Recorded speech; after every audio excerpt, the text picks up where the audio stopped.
If, like me, you come to Jerusalem with a car, the first thing you're going to notice is how difficult it is to park. In fact, it's impossible. So the chances are you're going to get yourselves a hotel or a bed and breakfast or an apartment out of the city. You can park for free on the roadside, and then you need to use public transport. But there lies the caveat. Using public transport in Jerusalem is complicated. The first thing you're going to need is one of these. And to get one in itself is a mission.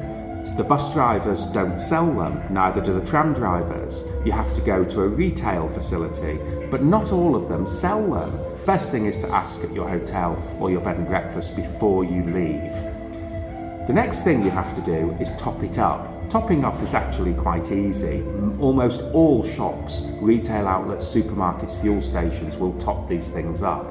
But be careful, don't put too much on them because you can't get a refund. The card will cost you, currently in 2020, 8 shekels. That's about £1.60 or about $1.25. To use the card, you get on a bus or a tram and you simply swipe it in the machine. It will then issue you a ticket. It's important to get your ticket. They will read the card, but it's a lot easier if you have your ticket. When you're finished with the card, you cannot get a refund. You basically throw it away, or better still, take it home, pop it on eBay and give it away, maybe on Facebook as well.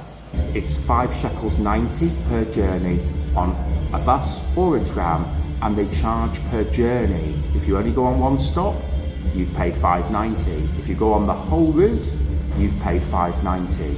If you change buses, you'll pay for each bus you use. So be careful, plan your journey well. The main thing is enjoy. The public transport system is safe, secure, efficient and runs frequently, and you get free Wi-Fi.